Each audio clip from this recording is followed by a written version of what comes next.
ምሩ በሰላም ወደ ቤቷ ገብታለች። አቶ ሻምበል የኪራ አባት ለጽናት ስልክ ደወሉ። ጽናትም ስልኩን አነሳችው። ስልኩን አንስታም ኪራና ሀሴት ተጣልተው ሀሴት እንደሄደች ትነግራቸዋለች።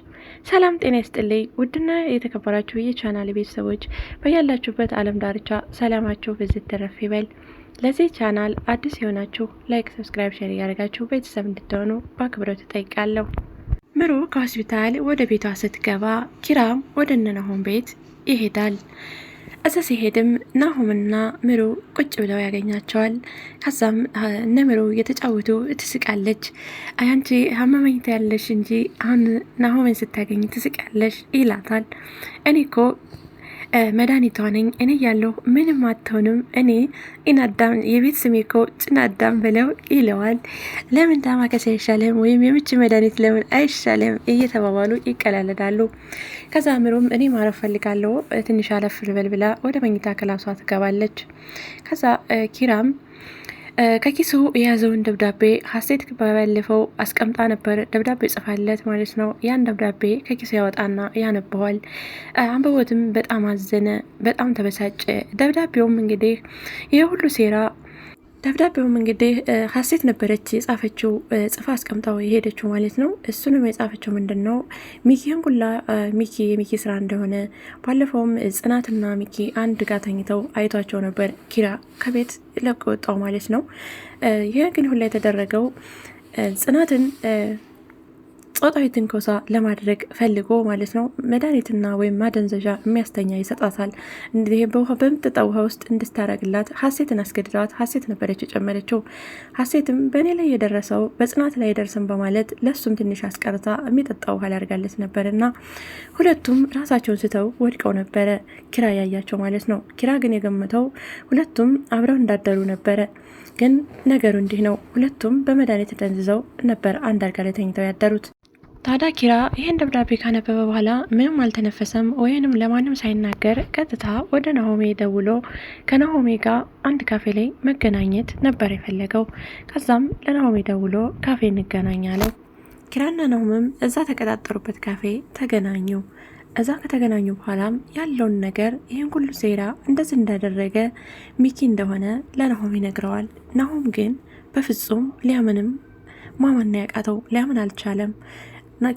ሚኪን ጠርቸዋለሁ፣ ደውዬ ይመጣል፣ ሲመጣ እያንዳንዱ ነገር እጠይቀዋለሁ ይላል ኪራ። ምሩንም ያገታት ሚኪ እንጂ ሀሴት አይደለችም በማለት ይነግረዋል። ሀሴት ከዚህ በፊት ከዩኒቨርሲቲ የወጣሁት ወይም ትምህርቴን የተውኩበት ቪዲዮና ፎቶዬን ይዞ የሚያስፈራራኝ ሰው እንዳለ ነግራኝ ነበረ። እሱም ይሄ ሚኪ ነው። እናም ያንን ፎቶና ቪዲዮ ስለያዘ እያስፈራራት ጽናትን ካፌ እንገናኝ ብሎ ጽናትን ወስደው መድኃኒት በውሃዋ ላይ ሀሴት እንደጨመረች ገልጻለት ስለነበረ ይህንን የሚያደረገው ሚኪ ነው። ሀሴትን አስገድዷት በምጠጣው ውሃ ላይ መድኃኒት እንድጨምርላት አዟት ነበረ። ሀሴት ግን በእኔ የደረሰው በሌላ ሰው አይደርስም በማለት እንድደርስ አልፈልግም በማለት ከመድኃኒቱ ትንሽ አስቀርታ ለሱም ሰጥታው ነበረ። ከዛም ሁለቱም ራሳቸውን ስተው ወድቀው ነበረ ኪራ ያያቸው ማለት ነው። ይህን ሁሉ እንዳደረገ ለናሆሜ ይነግረዋል። ናሆሜም በፍጹም አላምንም፣ ይህን ሁሉ እያወቀች እንዴት ምሩ አልነገረችኝም? ምሩ እኮ ምንም አላለችኝም ይላል። ሚኪም አይኑን በጨው አጥቦ ወደ ተጠራበትና እንገናኝ ወደ ተባለበት ካፌ መጣ። በዛን ሰዓት ኪራ የመጀመሪያ ስራውን ያደረገው ሚኪን መደብደብ ነበር። ሚኪም ተደብድቦ ወደ ቤቱ ተመለሰ። ናሆሜና ኪራም ብድግ ብለው ወደ ቤታቸው ይመጣሉ። ቤት ሲመጡ ሰኒና ጽናት የጽናት ጓደኞች ቁጭ ብለው ነበረ ሳሎን። እናም ምን ሆናችሁ ነው ሲሏቸው ኪራና ናሆሜ አረ ምንም አልሆንም በማለት ይመልሳሉ። በሌላ በኩል ደግሞ የናሆሜ እናት ወደ ናሆም ቤት ሊመጡ ነው። ይህንን ሲነግራት ምሩ በጣም ደነገጠች። ታዲያ እናተ እንደሚወዱኝ ተስፋ አደርጋለሁ ትለዋለች። ናሆሜም እናቴ ማለት እኔ ማለት ነው፣ ስለዚህ ምንም አትፍሬ፣ ይህን ሳቅና ጨዋታ ከእናቴ ነው የወረስኩት። እናቴ ደግሞ እንደዚህ የምታስፈራና ከባድ ሰው አይደለችም፣ ቀለል ያለችና ተጫዋች እንደሆነች ይነግራታል። ምሩ ደግሞ ሌላ ሀሳብ እናምጣ፣ ምን ይሻላል? ወይ ደግሞ ሌላ ጊዜ ይሁን፣ አለተዛ ደግሞ ሌላ ሀሳብ እናምጣ ትለዋለች። ናሆሜም ሌላ ሀሳብ ምንም የለም እንዳትፈሪ እያለ ይነግራታል።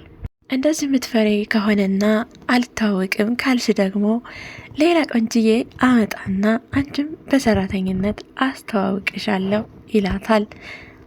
ምሩም ታዳ እንደዛ አድርገውና እንተያያለን ትለዋለች።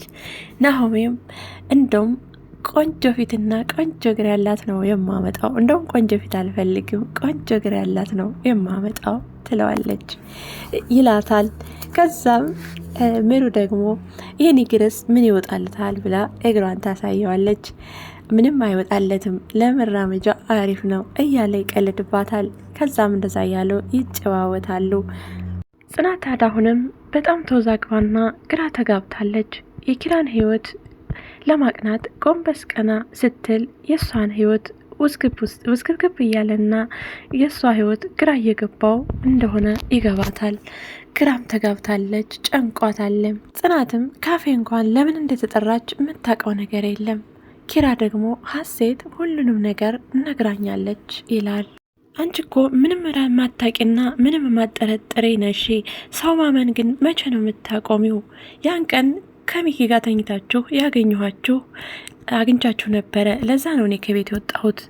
ስለዚህ ያን ደግሞ እንደዛ ያደረጋችሁት በምትጠጪ ውሃ ላይ መድኃኒት ሚኪ ጨምሮልሽ ጠጥተሽ እንደሆነ ሀሴት ነግራኛለች ሲላት፣ እኔና ሚኪ በፍጹም አንድ አልጋ ላይ ቀርቶ በአንድ መንገድ አንገናኝም፣ ተገናኝተንም አናቅም፣ አባቴ ሞት ትላለች ጽናት። ሰኒም አዎ እውነት ነው፣ ይህን ሁሉ ያደረገው ሚኪ ነው። የዛለታ ካፌ ሄድሽለት በምትጠጪው ውሃ ላይ ሚኪ መድኃኒት አድርገው ነበረ። ራሽን ስተሽ ወድቀሽ ተኝተሽ ነበረ። እንደገና ሀሴትም ለሱም መድኃኒት ሰጥታው የኔ ህይወት እንደተበላሸ የጽናትም ህይወት አይበላሽም በማለት መድኃኒት ለሱም ጨምራ ባሰጠው ኖሮ የእሷ እጣ ፈንታ ነበር የሚደርስሽ ትላለች ሰኒ። ጽናትም ኦኬ ለዛ ነዋ ካፌ መጥቶ ነበረ፣ ካፌ መጣው ለዛ ነዋ ትላለች። በሰዓቱ ለምን እንደሄደችና እንዴት እንደሄደችም አታቅም ነበረ ጽናት። ኪራም ይህን ነገር ካላመንሽና ይህን ነገር ማገናዘብ ካቃተሽ ለራስሽ ነው ጉድጓድ የምቆፍሬው ይላታል። ጽናትም አሁን ከረፍደን ቢሆን ገብቶኛል ትላለች። ጽናት በጣም ብዙ ነበር የተዘጋጀላት። ነገር ግን የዋህነትና የቅንነቷን አይቶ ፈጣሪ ከብዙ ነገር ከብዙ ጉድ አትርፏታል። የሚኪና የሀሴት ከዛ ቤት መውጣት ጽናትና ኪራ ሰላም እንደሚፈጥሩ አንጠራጠርም። ኪራ አሁንም ቤት ላሉት ለሴቶቹ ለነ ሀሴት ወይም ለጽናት ለምሮ ማለት ነው ሚኪን ደብድበውት ሚኪ ወደ ቤቱ እንደገባ ይነግሯቸዋል። ከዛም በመቀጠል አሁንም ሚኪ ኪራ እንደለመደበት ወደ መጠጥ ቤት ሄዶ ይጠጣል። ናሆሜም ወደዛ ወደ ኪራ ወደሚጠጣበት ቤት ያቀናል። ብዙ ጠጥቶ ነበረ፣ ግን ይህን ሁሉ ጠጥተህ እኮ አልሰከርክም ይለዋል። ኪራም ነገር ያሰከረው ሰው እኮ በመጠጥ አይሰክርም በማለት ይመልስለታል። ከዛም ከመጠጥ ቤት ተነስተው ወደ ቤት መጥቶ ኪራ ቀጥታ ሳሎን ነበር የተኛው። ሳሎን እንግዲህ ሲተኛ ጽናት አይተዋለች። ነገር ግን ጽናት ብታየውም ከዚህ በፊት ሰክሬ ብትተኛ እንዳቀሰቅሽኝ ብሏት ስለነበረ ወይም ወደ ሳሎን እንዳትመጪ ብሏት ስለነበረ ምንም ሳታደርግለት ልብስም ሳታለብሰው እዛው ተኝተው አደረ። ጽናትም በጧት ተነስታ ሳሎን ልታጸዳ ስትመጣ ኪራ ተዘርሮ ተኝተው ነበረ። ከዛም ቁጭ በማለት ቁጭ ብላ አጠገቡ ታወራዋለች። እሱም ከእንቅልፉ ተነስቶ ምን ነበር እያለ ይጠይቃታል። ግን ሶፋውን አይተኸዋል ኪራ? ሶፋውን እኮ እንዴት እንዳቆሸሽከው ጫማ፣ ይሄም እኮ እኔን ነው የሚጠብቀው ትለዋለች። ታዲያ ኪራም እንዲህ ሲል ነበር የመለሰላት፣ ሌላ ሰራተኛ ይመጣላ ምን ችግር አለ ይላታል። ታዲያ ጽናትም ኪራ ግን አሁን ላይ ሳስበው ተስፋ የቆረጠብኝ ይመስላል ትላለች። የእውነትም አሁን ላይ ኪራ በጽናት ተስፋ ቆርጧል። ጽናትና ሰኔ ከነነባብ ቤት እነ ጽናት ቤት ሊያድሩ ይመጣሉ። ጽናትም ብቻዋን እንድተኛ ሰኔ ኪራና ጽናት ዛሬ አብረው ማደር አለባቸው፣ እኔ ሶፋ ላይ እተኛለሁ፣ ኪራ ደግሞ እኔ ሶፋ ላይ ከተኛሁ ኪራ ወደደም ጠላም ውጭ ወጥቶ አያድርም፣ ጽናት ጋር ያድራል። ስለዚህ ተሳካልኝ ማለት ነው ትላለች ሰኒ። ከዛም ሰኒ ሶፋ ላይ ልብሷን ለብሳ ትተኛለች። ኪራም ይመጣል። እንዴ ማን ነው እዚህ የተኛው ይላል። እኔ ነኝ ማለት እንቅልፍ እንዳያዛት ሆና አቀስቅሰኝ፣ አትረብሸኝ፣ ምንድነው እቤቴ ልሄድና ልደርስ ስላችሁ አትሂጂ አላችሁኝ፣ አሁን ደግሞ ስተኛ ከእንቅልፌን ታቋርጡኛላችሁ ትለዋለች። ሰኒ አውቃ ነው ማለት ነው። ኪራ ሴቱ ሁሉ እዚህ ቤት የሚመጡ ሴቶች ሁሉ ጤነኛ አይደሉም እንዴ በማለት ብድግ ብሎ ወጥቶ ደረጃ ላይ ይቀመጣል። ደረጃ ላይም ቁጭ ብሎ ጽናት ትመጣለች። ጽናት ስትመጣ ምን ትሰራለህ እዚህ ስትለው አይ ብቻዬን ተራሴ ጋር ላውራ ብዬ ነው ይላታል።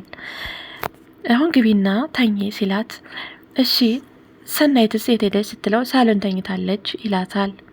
እኔ በቃ ሄጄ ሰኒ ጋር ሳሎን ተኛለሁ፣ አንተ ደግሞ ግባና ተኛ ስትለው ሶፋው አይመችም እንዳትረብሻት ክላስሽ ገብተሽ ተኝ ይላታል። አንተን እዚህ ትቼ እኔ ገብቼ አልተኛም ስትለው በዚህ በደረቅ ሌሊት አታስጩኝ ግቢ ብዬሻለሁ ይላታል። ከዛም ይከራከራሉ። ጽናትም አንተን ትቼ አልሄድም ትለዋለች። የለበሰችውን ልብስ ላልብስ ስትለው አመሰግናለሁ ይቅርብኝ ይልና ለራሷ መልሳ ያለብሳታል። እንደዚህም እንዳለ ጽናት ግግም ብላበት አልገባም ስትለው ብድግ ብሎ ወደ ውጭ ይሄዳል። ጽናትም ምግብ ታቀርብለታለች። እኔ አልበላም አልፈልግም ይላታል ኪራም። አንተ ካልበላህ እኔም አልበላም ትልና ምግቡን ታነሳዋለች። ይልቁንስ አሁን ልብስሽን ቀይሬና ነይ እንሂድ ይላታል። ሌላ ቤት ለስራ እንደተጠራች ይነግራታል። እሷም ልብሷን ቀይራ መጣችና ቢጃማ በፌስታል ይዛ ትመጣለች። እንዴ እንደዚህ ሆነች ነው እንደምትሄድ ጽናት ብሎ ሲጠራት አቤት ትለዋለች። ከዛም ናሂው ጨርሻለሁ እንሂድ ስትለው እንደዚህ ሆነች ነው እንደምትሄጂው ይላታል። አዎ ምን ችግር አለው ቢጃማ በፌስታል ይዣለሁ ትለዋለች። እንደዛ ስትለው አይ የምትሄጂው ለስራ ነው ብዬ ነው በማለት ብድግ ብለው ተያይዘው ይሄዳሉ። እንግዲህ በቀጣይ ቪዲዮ እስከምንገናኝ ድረስ በያላችሁበት ዓለም ዳርቻ ሰላማችሁ ብዝት ተረፍ ይበልልኝ። ባይ ባይ።